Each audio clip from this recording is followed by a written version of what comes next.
Greetings, comrades.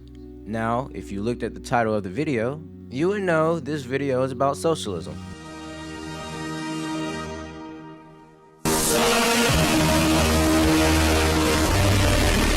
Or rather, how I got radicalized into socialist ideals. Now I know, in America, the word socialism is very scary, but it really shouldn't be.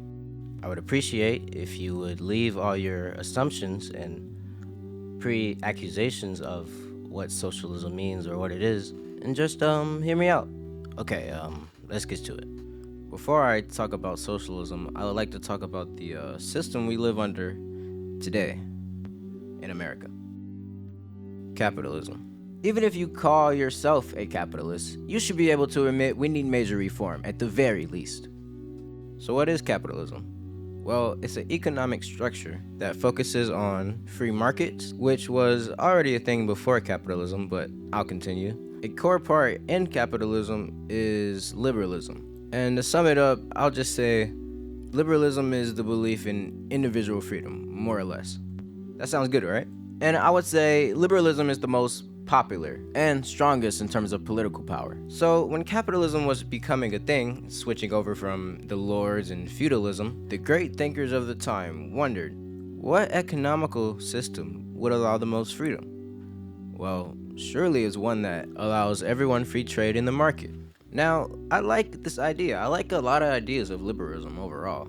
The thoughts of individual freedoms being extremely important and valuable, which is actually what led me to socialism, but we're not there yet.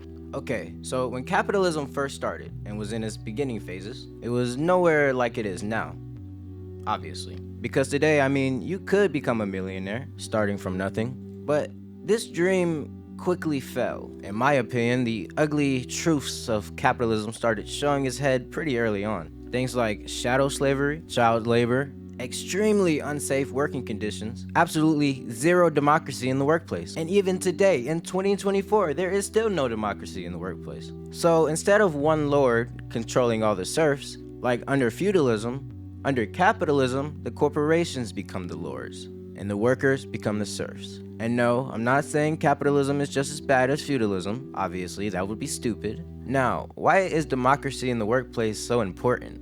Well, my first answer to that question is, we care about democracy in so many other instances, so why is it taboo to advocate for complete democracy over the workplace? Because the goals of these CEOs and bosses, which us Marxists like to call the bourgeoisie, and the goal of the workers, the proletariat, are completely opposed to each other. The worker wants to know, how can I do the least amount of work for the most amount to support my family? And the CEO is thinking, how can I get people to work longer with paying them less? And this is the problem with no democracy in the workplace, because the boss always gets the final say. Now, I personally find this system, this structure, inherently oppressive. And you might disagree with that statement, and I'll say, fair enough. But what else are we supposed to think when all the money goes to the top 1% and workers' wages stay the same? Why are these workers' wages staying the same when the CEOs are getting richer and richer and richer by the day? Well, that's because that's the goal of capitalism. Capitalism is working exactly how it's supposed to work. Capitalism encourages greediness. Now, when I say this, the first argument I usually hear from capitalists is, it's human nature to be greedy. And even if that were true, humans constantly are in a battle against their own instincts. That's what makes us human. And I do believe under socialism, you can still be a selfish, greedy piece of shit. But a big difference is the CEOs, people in charge, won't be able to just willy-nilly do whatever the fuck they want. No, seriously, because they can do whatever they want. You know that, right? America is not a democracy. Most people know this if you know anything about politics, but it gives the illusion of democracy.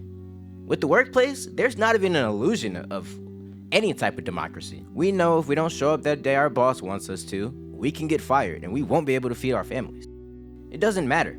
I'm not saying socialism would be this type of utopia, because I don't believe in utopias. But I genuinely do believe that under socialism, people will be a lot more free than they are now. The scientific facts show places that put in socialist policies have a overall better quality of life. Free healthcare, which we all agree needs to be free, right? But under this current system of capitalism, it will never be free. Because under capitalism, if something can be sold, it will be sold, no matter how essential the product may be. Another thing we see that is essential to life that people cannot get for free is housing.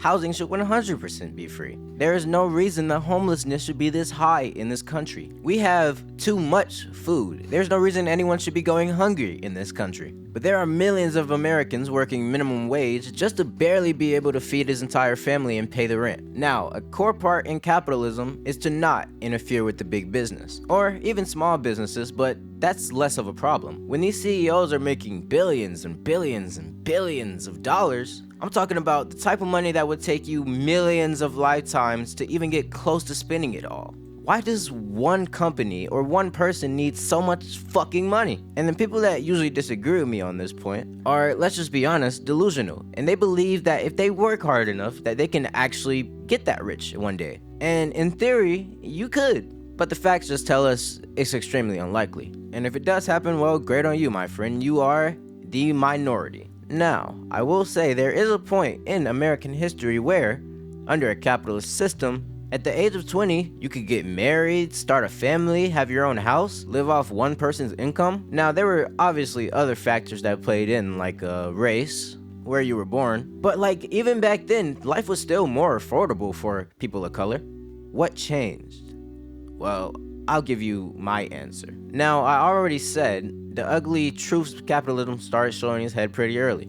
If it wasn't for people in unions and other socialist movements, the minimum wage wouldn't be a thing, the weekends wouldn't be a thing, and I probably wouldn't be making this video because I'd be in some labor camp right now. But it was the people who said, we can do better, that made life better for us now. And that's what I want to do. That's what I feel like we all should be striving for, something better than capitalism. Now, why do I think socialism is the answer?